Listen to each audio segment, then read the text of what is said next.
The night was quiet in the way small Midwestern towns often are. Not silent, just muted. A refrigerator humming somewhere behind a closed door. A car passing on a distant road, tires brushing over cold asphalt. The kind of night where nothing seems urgent and nothing feels watched. Inside a modest Wisconsin home, lights were still on long after they usually went dark. The glow spilled through thin curtains, pooling faintly onto the snow outside. From the street, it looked ordinary. Lived in, safe. Inside, two people occupied the same space, but not the same moment. They had been together for years, long enough for routines to replace conversation, long enough for arguments to stop sounding like arguments and start sounding like weather, something that simply arrived, stayed, and passed without resolution. The woman moved carefully through the kitchen, stepping around objects that had been left where they fell. A cup near the sink, a jacket draped over the back of a chair, small markers of a life shared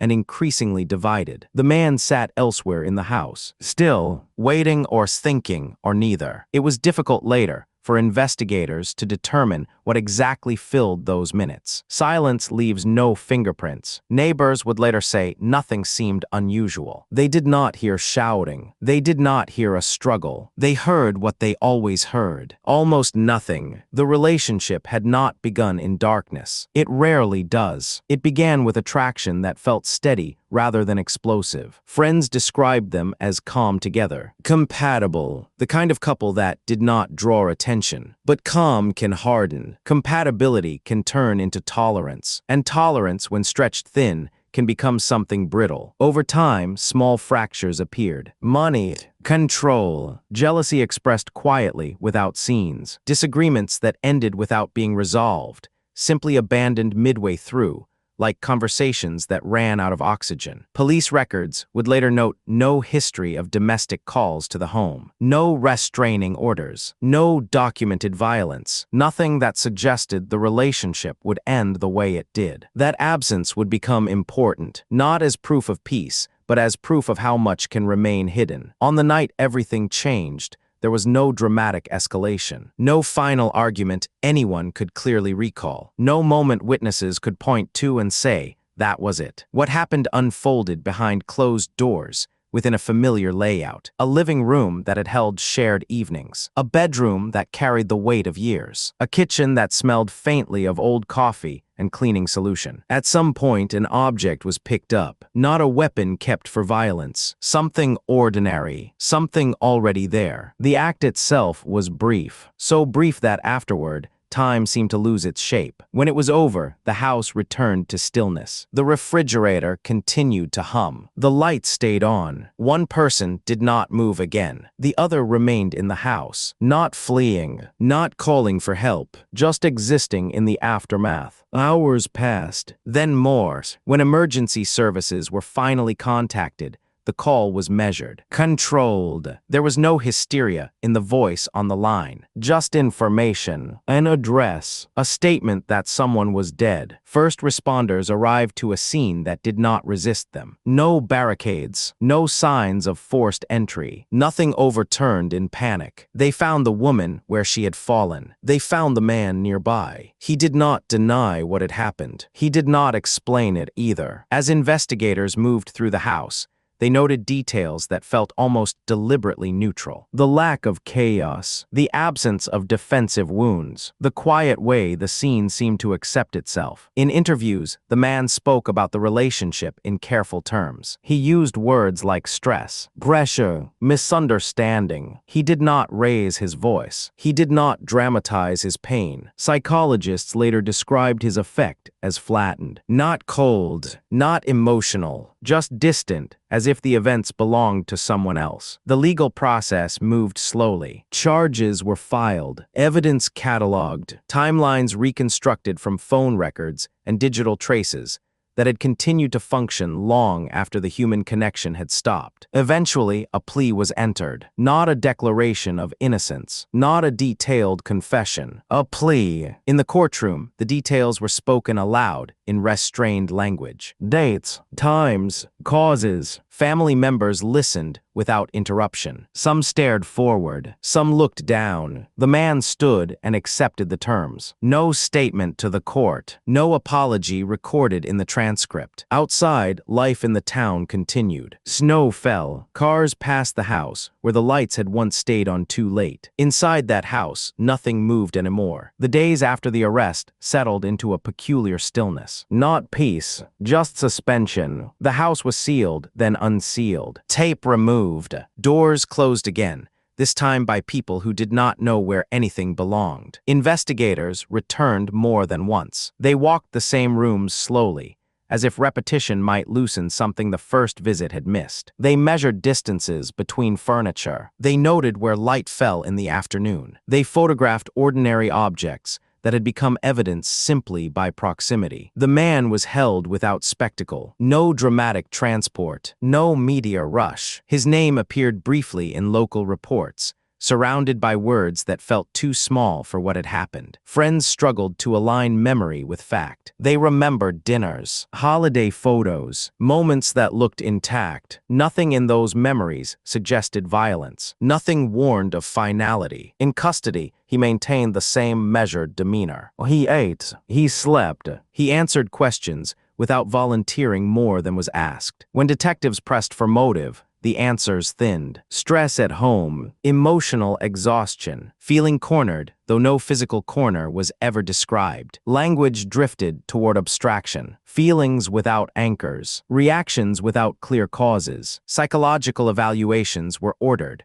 routine but revealing in their subtlety. No psychosis, no break from reality, just a long pattern of internalized conflict and emotional constriction, the kind that does not explode outward until it does. Prosecutors built the case patiently. They did not rush. They let timelines speak. Text messages stopped abruptly that night. Location data showed no departure from the house. The absence of any attempt to fabricate an alternate narrative became its own form of evidence. The defense did not fight the facts. They focused instead on classification, on degrees, on intent. Months passed between hearings. The woman's absence became more noticeable than her presence ever had been. Her routines vanished from shared spaces. Her name stopped being spoken aloud in casual conversation. At the plea hearing, the room felt smaller than it was, not because of crowding, but because of weight. The man stood and acknowledged responsibility in the narrow terms the law requires. No elaboration, no emotional display. The words entered the record cleanly. Too clean. Those who expected something cathartic found nothing. No moment that rearranged understanding. No statement that explained why years of coexistence collapsed into minutes. Sentencing loomed, then arrived. Years were assigned. Time quantified. As the gavel fell, nothing visibly changed in his posture. No slump. No release.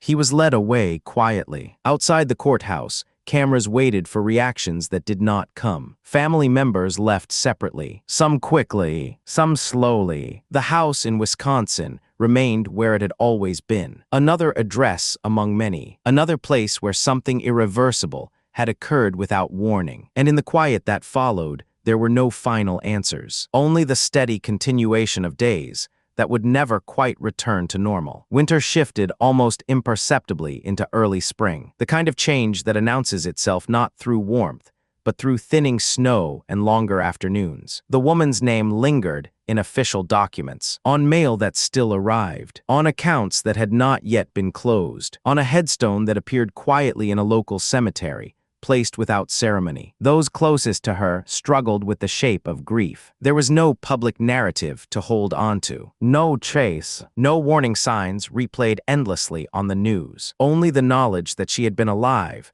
and then she wasn't. People searched backward, combing conversations for clues they might have missed. A pause where there should have been laughter. A canceled plan explained away as fatigue. The way she had become more private over time, withdrawing without complaint. None of it felt sufficient. The man entered the correctional system without incident. Processed, assigned, absorbed. Inside, days were divided into segments. Meals, counts, lights out. He followed the structure easily. Routine had always been familiar to him. In early interviews with counselors, he spoke about the relationship as something that had gradually narrowed his world. Not abusive, he said. Not violent, just heavy. He described a feeling of constant evaluation, of being seen and misunderstood at the same time, of small conflicts accumulating without release. The counselors noted his tendency to frame events passively. Things happened to him. Moments unfolded around him. Agency appeared only briefly, usually in hindsight. In the files, the killing was described in clinical terms. Cause of death, manner of deaths, language stripped of emotion, as if precision could neutralize impact. The object used was cataloged and stored, returned eventually to evidence archives, where it would remain unseen, its ordinary purpose erased by context. In town, people stopped talking about the case aloud, not out of respect, out of discomfort. The story resisted simplification. There was no monster to point at, no stranger to fear, just a relationship that ended with one person dead and the other alive, carrying explanations that never quite connected. Occasionally, someone would drive past the house and slow down. Not intentionally, almost unconsciously. The lights inside were different now. Different furniture, different voices. But the walls remembered. In prison, the man received few visitors. When he did, conversations remained surface level. Weather, logistics. No one asked him to explain, and he did not volunteer. Time passed in measurable units, yet internally it seemed to blur. Months folded into one another. The plea had ended the case legally, but psychologically nothing felt finished. There were no revelations waiting to emerge, no hidden truths scheduled for discovery, just a sequence of decisions that could not be reversed. And somewhere between the silence of the house and the order of confinement, the relationship remained suspended in memory, not as love, not as hatred, but as something unresolved. Years do not pass evenly in confinement. They pass in increments that repeat, until repetition becomes the defining feature. The man learned the rhythms quickly. Which guards spoke more than necessary, which hours felt longest, which corners of the yard caught the light in late afternoon. He did not cause problems, did not seek attention. His name appeared rarely in reports, and when it did, it was for compliance. Those who interacted with him described him as polite, reserved, hard to place emotionally. When asked about the crime in mandated programs, he spoke carefully. He did not embellish. He did not minimize the outcome, but he also did not linger. His language stayed abstract. Stress, pressure, a breaking point that he struggled to articulate, even years later. Therapists noted how often he described the relationship as a closed system, two people orbiting each other with fewer and fewer external connections, friends seen less often, family calls shortened, a life slowly shrinking without either person fully acknowledging it. The woman in these accounts appeared as a presence rather than a personality, someone who was there, someone who mattered, but whose inner life remained undefined in his retelling. That absence spoke quietly. Outside the prison, her family moved forward unevenly. Some kept her memory active through small rituals, a photo left on a shelf, a date remembered privately. Others avoided reminders altogether. They changed routines. They stopped driving certain routes. Grief did not resolve. It redistributed itself. Occasionally, an anniversary passed unnoticed by most. No public acknowledgement, no renewed coverage. The case remained closed, technically complete, yet it surfaced now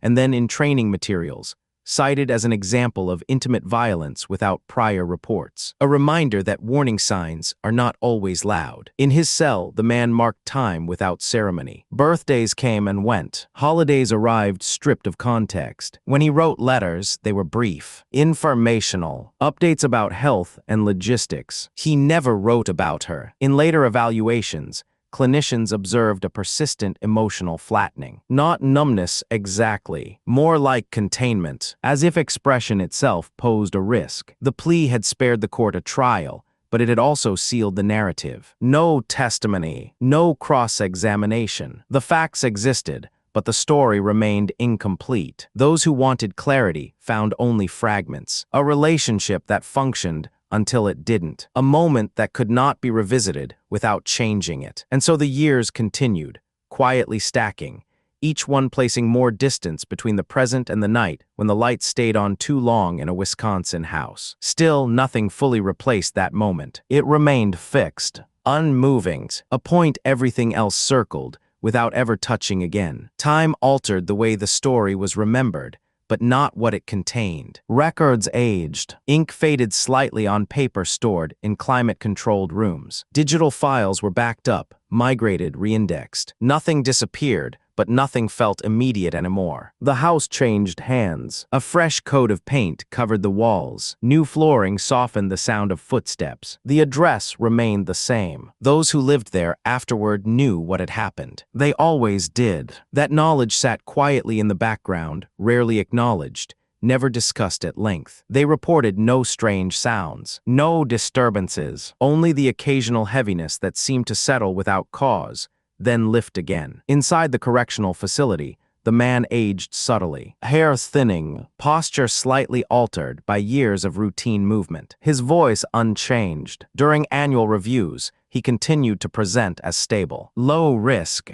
compliant. When asked to reflect on responsibility, he did not resist the question. He accepted it in principle. In detail, he remained distant. He spoke of choices in general terms, of moments narrowing until only one seemed available, of not recognizing himself in hindsight. Evaluators noted the contradiction. A man who acknowledged action but resisted ownership of impulse. There were no further appeals, no attempts to reframe the outcome. The plea stood as the final legal word. For the woman's family, time introduced a different distortion. Memories softened at the edges. Certain details blurred, while others sharpened inexplicably. They remembered her laugh clearly, the way she folded laundry, the cadence of her voice on the phone. They did not remember the last conversation as clearly as they wanted to. That absence lingered. Occasionally, someone searched her name online. The results were sparse. A brief article, a court record, nothing that captured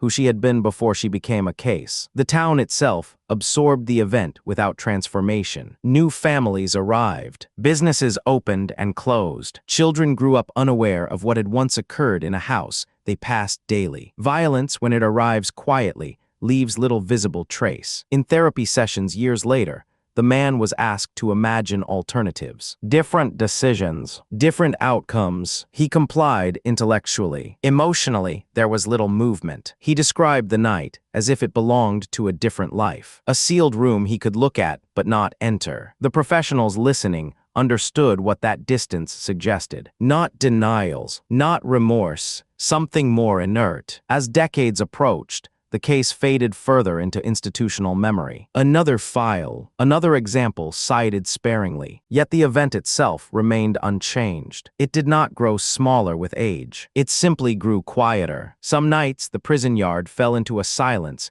similar to that Wisconsin evening years before. Muted, ordinaries. The man stood among others, indistinguishable, facing the same sky. Somewhere far away, a house held no trace of the life that ended there. Only walls, only space. And between those two places, the story remained unresolved, not legally, not procedurally, but humanly. A relationship reduced to records. A death contained in language. A life remembered unevenly. Nothing further happened. The absence of new events became its own presence. In the prison library, newspapers arrived daily. Headlines shifted. Crises rose and fell. Names appeared briefly, then vanished. The man read without urgency. He followed stories without attaching himself to them. Violence elsewhere registered as information, not reflection. When counselors asked about empathy, he spoke about understanding consequences, about knowing what had been lost. But his descriptions stopped short of emotional contact. They noted this carefully, not as refusal, as limitation. Somewhere along the way,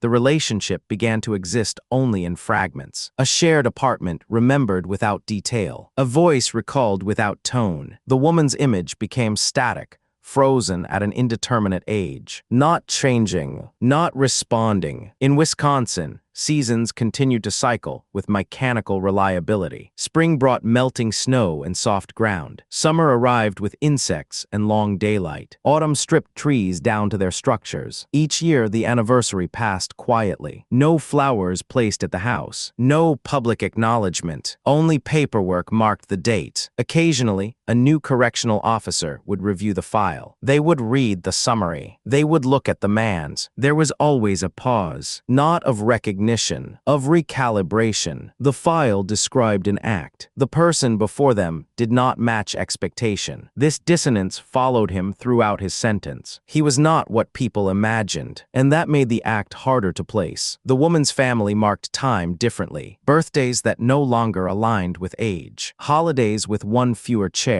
They did not speak of forgiveness. They did not speak of hatred. They spoke less and less about the case at all. Silence became preservation. In later years, a graduate student studying intimate partner violence requested access to anonymized case records. This one was included. Stripped of names, reduced to variables, it still resisted explanation. Low prior indicators. No escalating reports. A sudden lethal outcome. The student highlighted it, then moved on. Inside the facility, the man attended required programs until they ended. Then he attended none. Time filled itself. When he looked back, he described the past as compressed. Events close together, edges blurred. The night itself remained sharp, not emotionally, visually. Light through curtains, the angle of a room, the weight of something in his hand. He did not share these details aloud. They stayed internal. As release dates remained distant, the future did not form clearly. Plans require imagination. Imagination requires expansion. He lived instead in maintenance. Somewhere beyond institutional walls,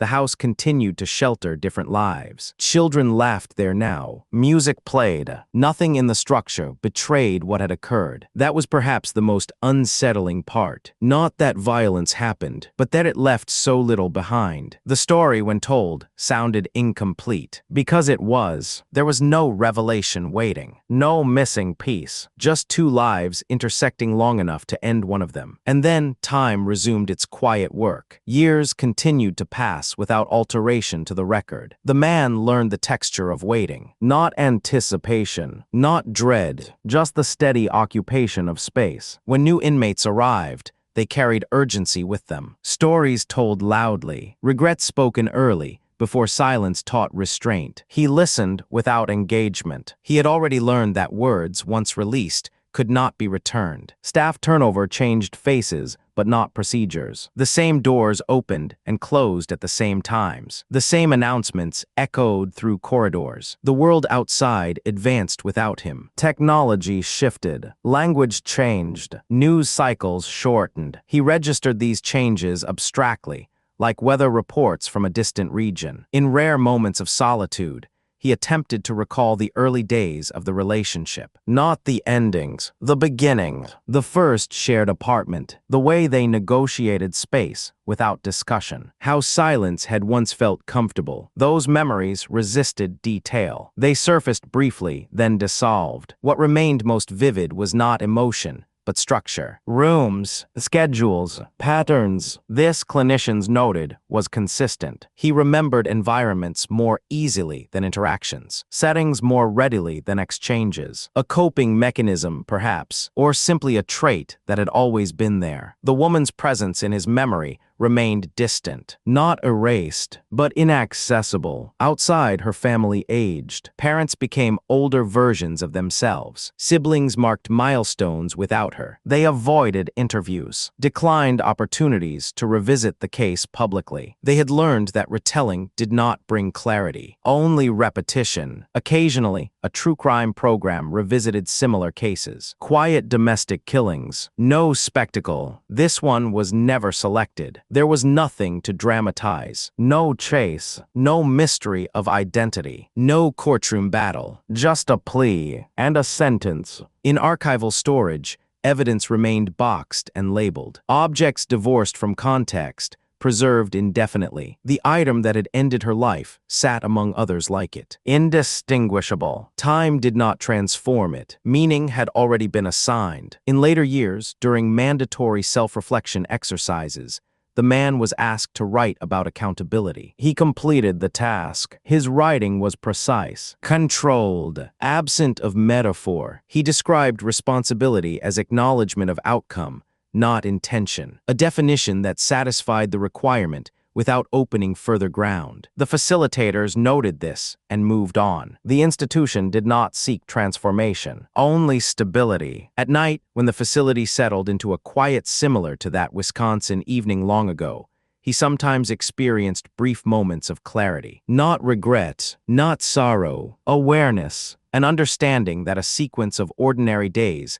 had once converged into something irreversible, that nothing had intervened. These moments did not last. Morning routines resumed. Count, breakfast, work assignments. Somewhere beyond those walls, seasons continued to cycle with indifference. Snow fell again in Wisconsin, melted, returned. The house stood unchanged in structure, altered only by occupancy, and the story, when reduced to its core, resisted interpretation. Two people, one relationship, one night, no warning loud enough to hear, no ending dramatic enough to remember, only the quiet persistence of aftermath, the kind that does not resolve. Eventually, the case ceased to function as a case at all. It became a reference point, a citation number, a line in a database that required no further action. The man adjusted to this status without comment. He did not mark anniversaries. He did not track remaining years in visible ways. Time, for him, was no longer something to measure forward. It was something to occupy. When new programs were introduced, he attended if required. When they were discontinued,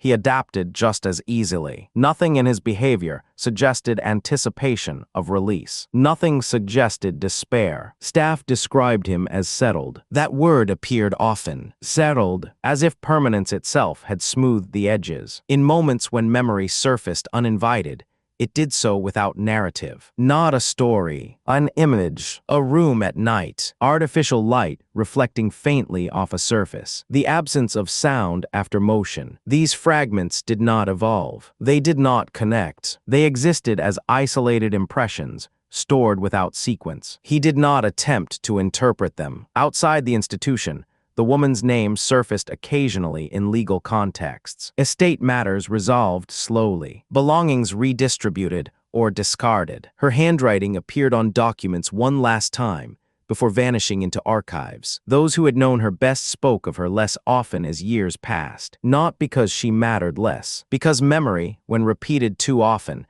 begins to feel fragile. They chose preservation through silence. The town where it happened grew incrementally. New developments replaced empty lots. Traffic increased slightly. The house blended in more with each passing year. Those who lived there later created their own rhythms. Morning routines. Arguments resolved or unresolved. Life continuing in the same structure that had once held a different ending. Nothing in the layout enforced memory. In professional circles, the case occasionally resurfaced during discussions of prevention. Quiet cases, low-signal relationships. The lesson, if there was one, remained unspoken, because nothing about it suggested inevitability. In his final evaluations before classification changes, the man continued to present the same way he always had. Stable, contained. Asked if he believed the past could have unfolded differently, he answered without hesitation that it could have. Asked how, he did not specify. The conversation ended there. No one pressed. The system recorded compliance and moved on. In the long arc of institutional time,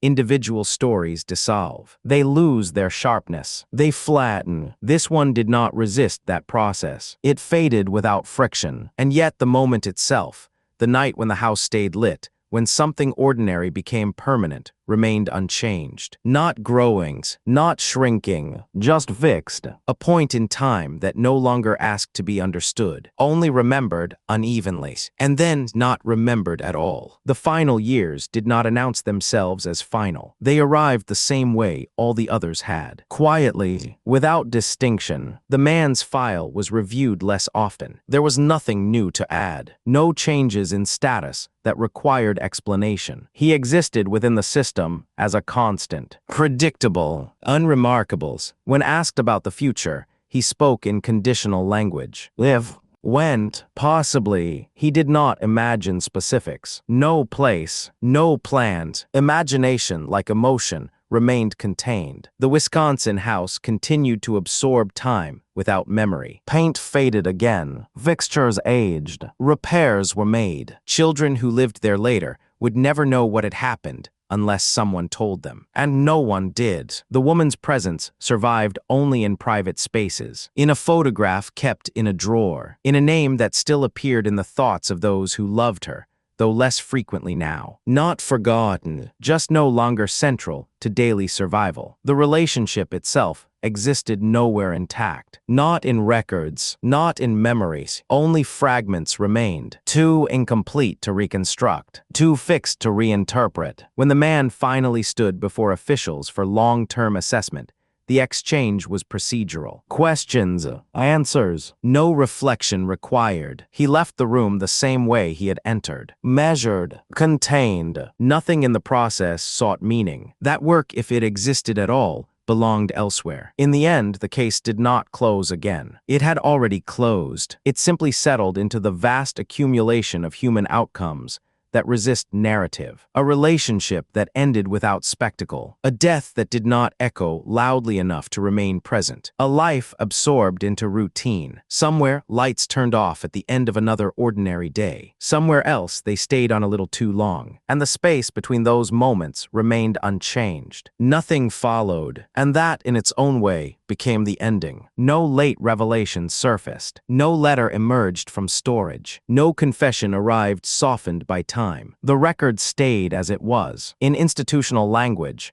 the man's trajectory was considered complete. Assessed, categorized, managed. He moved through his days with the same measured presence that had defined him from the beginning. Not resisting, not seeking, just occupying. The system did not ask him to remember. It did not ask him to feel. It asked only that he remain predictable. He did. Outside, the world continued its quiet accumulation of events. Other crimes, other relationships ending in ways that would briefly matter, then recede. The woman's name, once spoken daily, existed now only in personal memory, a memory that no longer demanded attention to function. Her life had not been reduced to the moment of her death, but that moment had eclipsed the rest in every public record. That imbalance remained. The house in Wisconsin stood through storms and seasons. It did not resist time. It accepted it. At night, light sometimes glowed behind its windows. Sometimes it didn't. From the outside, there was no difference. Inside the man's mind, the night itself did not replay as a story. There was no beginning, middle, or end, only a configuration of space, a convergence of circumstances, a point after which everything else reorganized itself. He did not search that point for meaning. Meaning implies movement. This was static. The relationship did not exist anymore as a relationship, not as love, not as conflict. It existed only as an outcome. One life ended, one continued. Between those facts, nothing resolved itself. And so the story did not conclude. It simply stopped being told, not because it was finished, but because there was nothing left to add. Silence returned to its place. Ordinaries, unremarkables, and